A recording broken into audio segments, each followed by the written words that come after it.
Around the early morning, my phone lit up with two messages that felt like they had coordinated their punch. One was from my mother. Come to the house. It is about the will. Keep it private.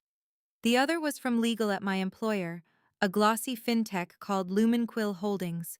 Please review and sign the attached confidentiality agreement before the afternoon meeting.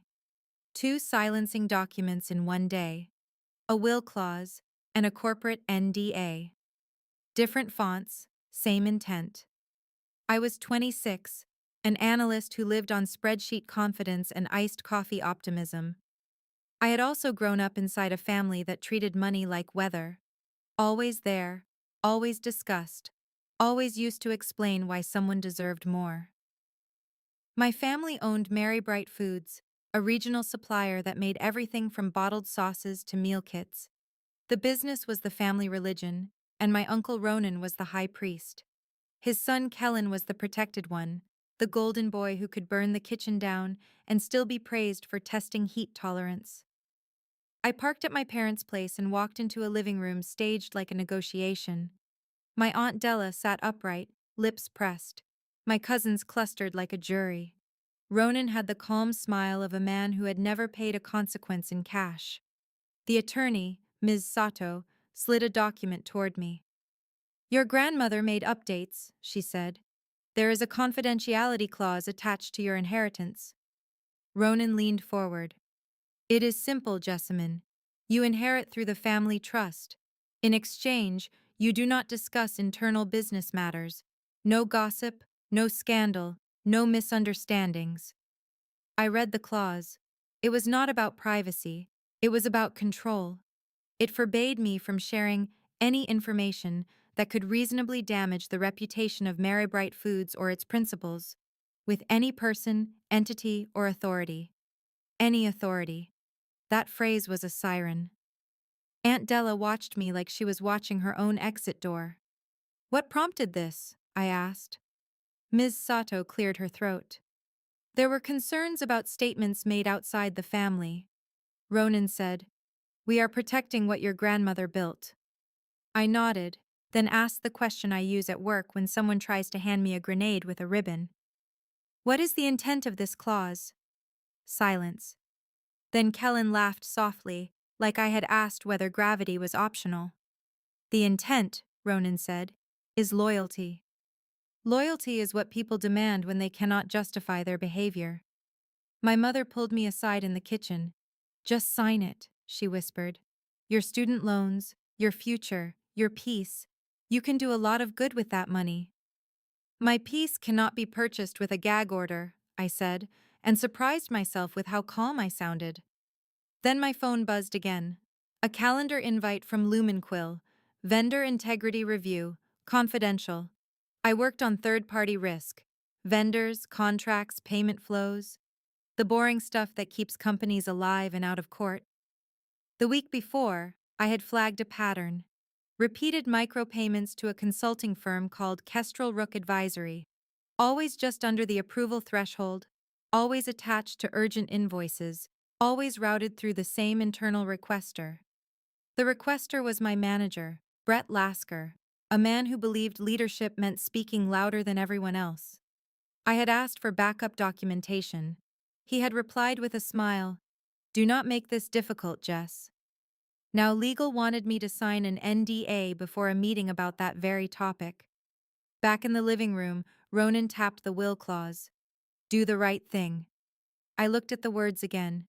Any authority, any entity. Two documents, same day, same pressure, different arenas. I slid the will back without signing.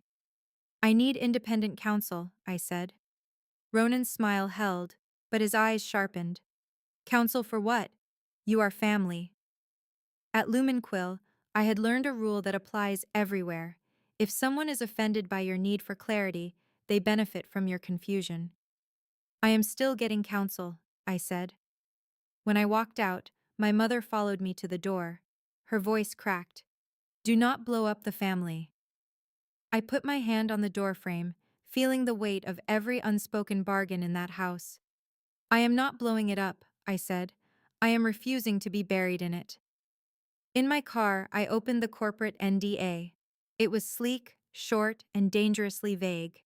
It included a clause about non-disclosure of any internal investigation details and a warning about disciplinary action including termination. It did not mention the words I wanted to see: whistleblower protections, reporting rights, legal carve-outs. And that was the point. I stared at the signature line and thought of my grandmother, the family trust, and the vendor payments that smelled like a scam wearing a cologne of urgency. Silence is always marketed as sophistication, but it is usually just fear with better stationery. Sometime later, I sat across from Lydia Park, an employment attorney with a voice like polished steel and the patience of someone who billed by the hour without apologizing for it. I laid two documents on her desk: the family confidentiality clause and the corporate NDA. She read them slowly, then looked up. "They are cousins." "I noticed," I said. Lydia pointed at the corporate NDA. "This is designed to chill speech, not protect trade secrets. It is missing standard carve-outs. You do not sign this as written." My shoulders loosened by a full inch. She flipped to the family clause. "This one is even bolder. It tries to block reporting to authorities. That is not just unethical, it can be unenforceable depending on jurisdiction and context. Also, your inheritance is through a trust?" "Yes, the Mary Bright Family Trust. I am listed as a discretionary beneficiary." "That means you do not own anything yet," Lydia said. "They are offering you a possibility in exchange for silence, a maybe for your voice." She slid both documents back to me. "Here is your principle. Privacy is legitimate. Silencing wrongdoing is not. You can agree not to post family recipes on the internet. You cannot be bound to hide fraud." "At work," I said, "they are pressuring me to sign before a meeting." Lydia nodded. "You respond with intent-driven questions in writing. Ask what the NDA is protecting, what reporting channels remain available, and whether it limits your ability to speak with regulators or law enforcement. If they resist, that is your signal to route concerns to compliance and the board level, not just HR." I left her office with a plan, a draft email, and the calm that comes from knowing the rules, even when other people pretend they are optional. At Lumenquill, I replied to legal. "Thank you for sending.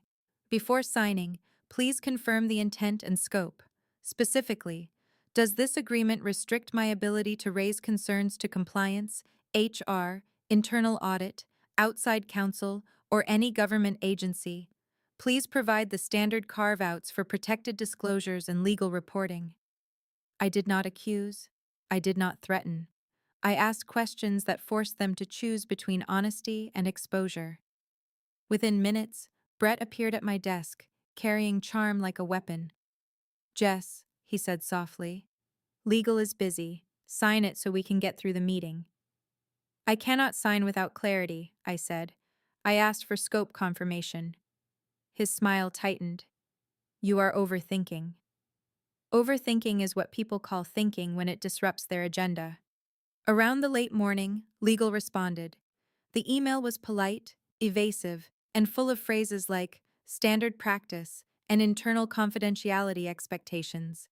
No carve-outs, no explicit right to report. Lydia had warned me, ambiguity is leverage. I forwarded the thread to the compliance inbox, using the words that open doors instead of slamming them. "I am requesting guidance on whether this NDA is consistent with protected disclosure policies and external reporting rights.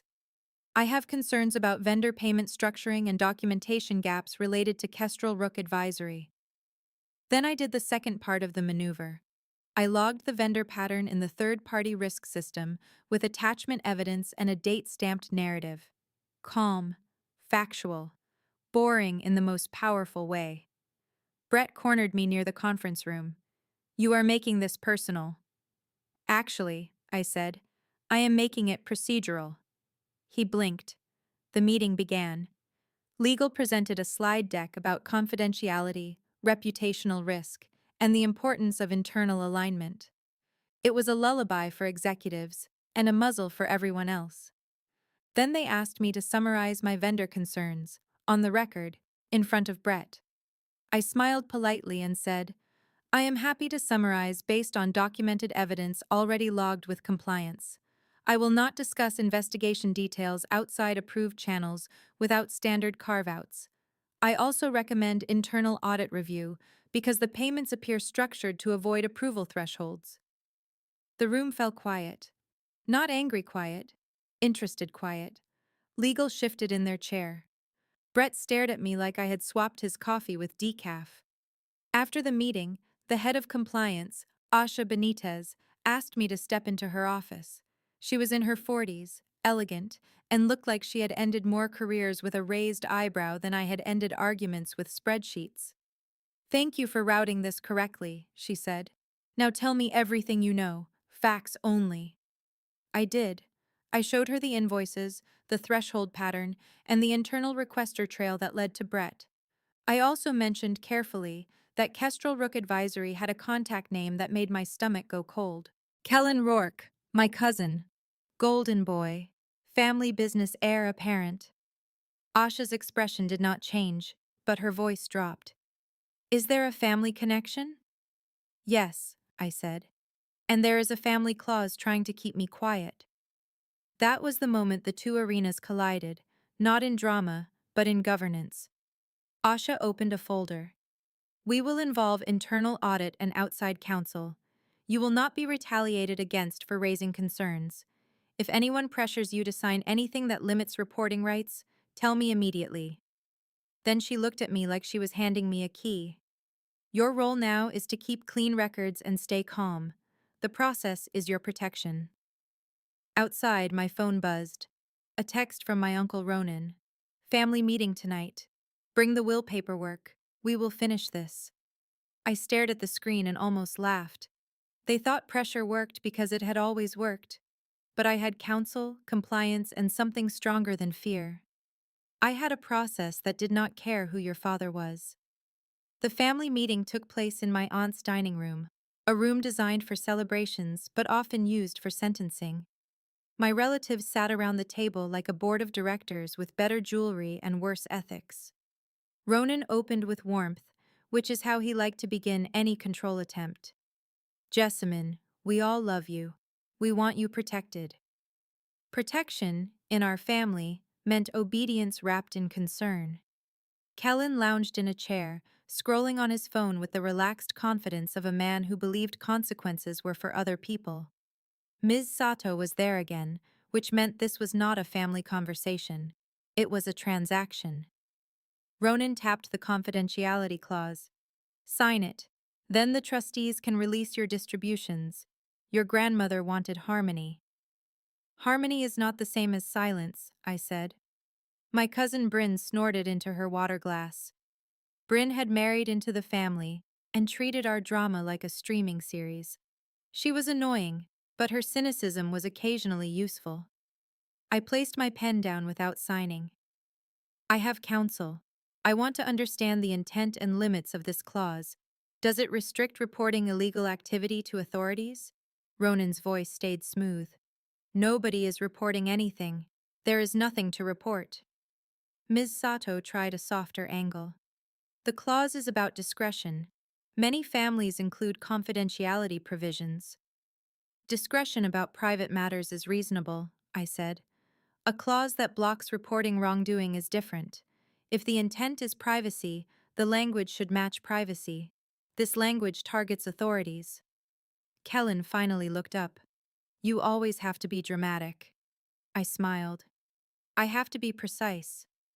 My mother's eyes pleaded with me from across the table. She wanted me safe. She also wanted the family to stop punishing her for having a daughter with a spine. I took a breath. If you want a confidentiality clause, revise it with lawful carve-outs. Include explicit rights to speak with regulators, law enforcement, and counsel. Remove the phrase any authority. Define confidential information as trade secrets, private family health information, and proprietary recipes, not wrongdoing. Ronan's mouth tightened. You are turning this into a legal circus. No, I said. I am turning it into a lawful document. That is the trick. You do not refuse. You redirect. You make them reveal their true intent by insisting on legitimate boundaries. Ms. Sato hesitated. We can consider revisions. Ronan's stare cut toward her. We do not need revisions. We need compliance. There it was. The confession without the paperwork. Kellen stood. I have a call. Do not drag me into this. He left the table like he was leaving a restaurant that served consequences. Bryn leaned forward, eyes bright. Wait, is this about those consulting payments? Because people in town are talking. Ronan snapped. Nobody is talking.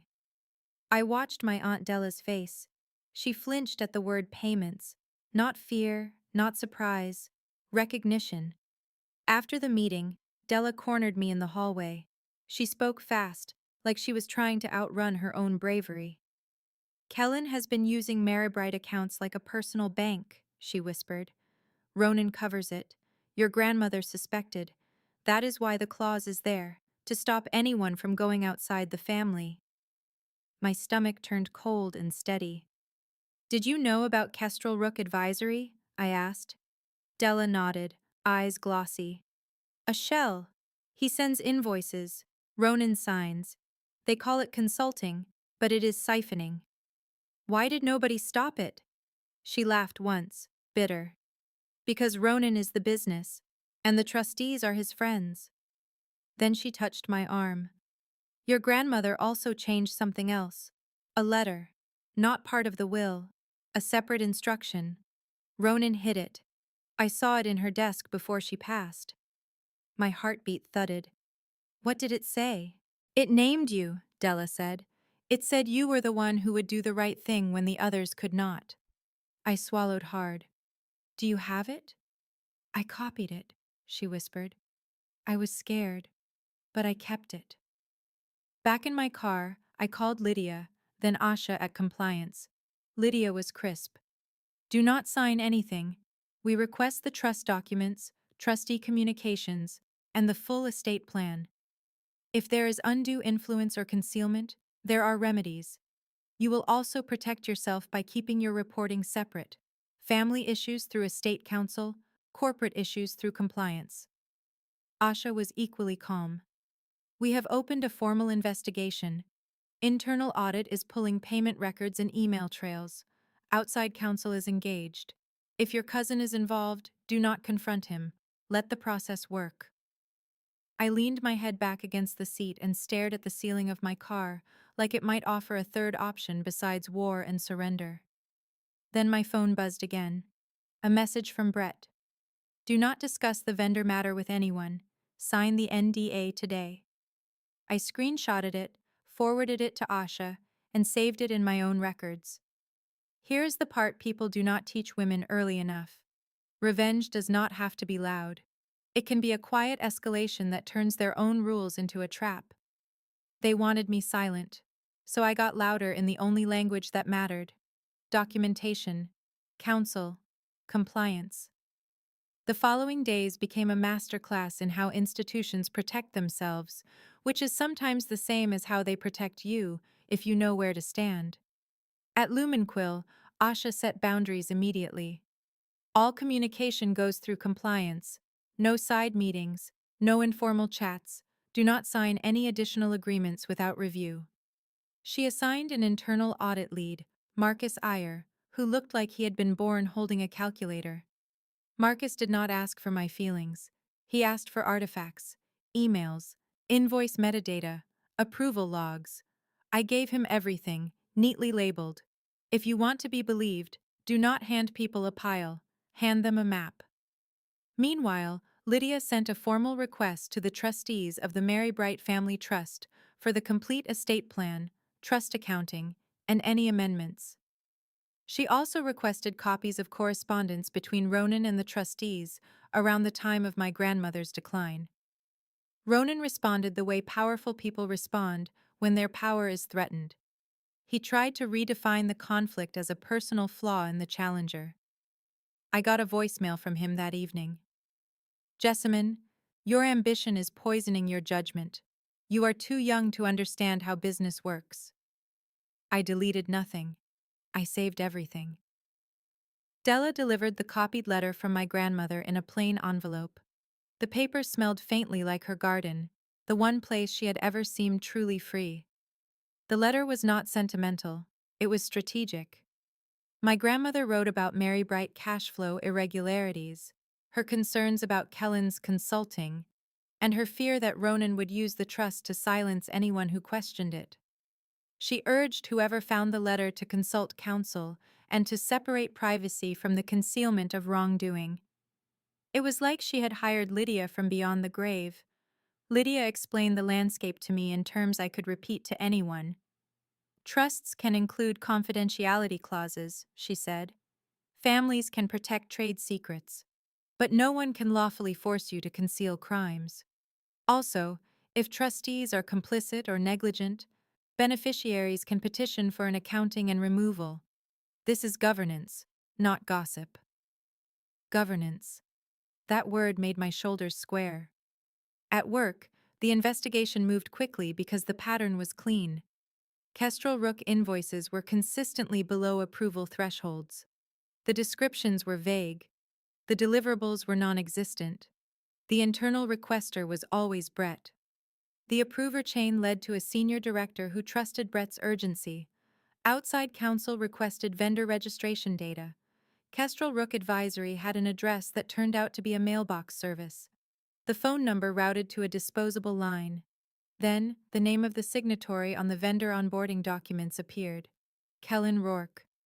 My cousin had used his family business identity to look legitimate. He had also used my manager as a pipeline. It was not just family theft, it was cross-contamination. Asha asked me one question. Have you ever shared internal company information with family? No, I said. I do not even share our snack budget. Her mouth twitched. Good, keep it that way. Brett tried again. He emailed me with legal copied.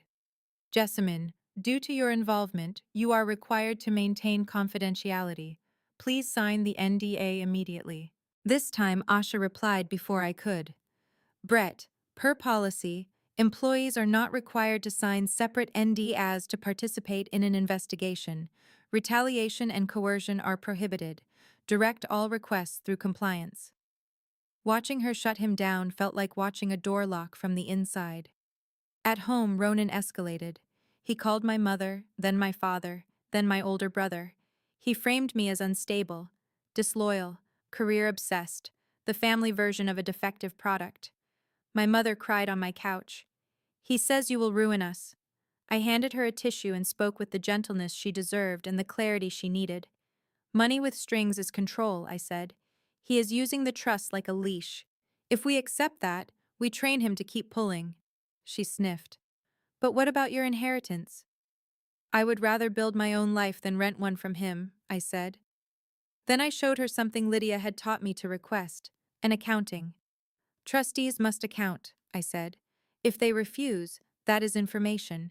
If they comply, that is information. Either way, truth comes out. Around the late afternoon on a day that felt like it contained a year's worth of tension, Lydia called. We received the trust documents, she said. There is an amendment executed shortly before your grandmother passed. It expanded the confidentiality clause and increased Ronan's influence over trustee decisions. Is that legal? I asked. Legal is not the same as clean, Lydia replied. There are red flags for undue influence. We will petition for an accounting and request a neutral trustee. My stomach tightened. What does that mean for my inheritance? It means you might lose the easy path, she said. But you will keep your integrity, and once the court is involved, Ronan loses his private cover. At Lumenquill, Asha called a meeting with me and outside counsel.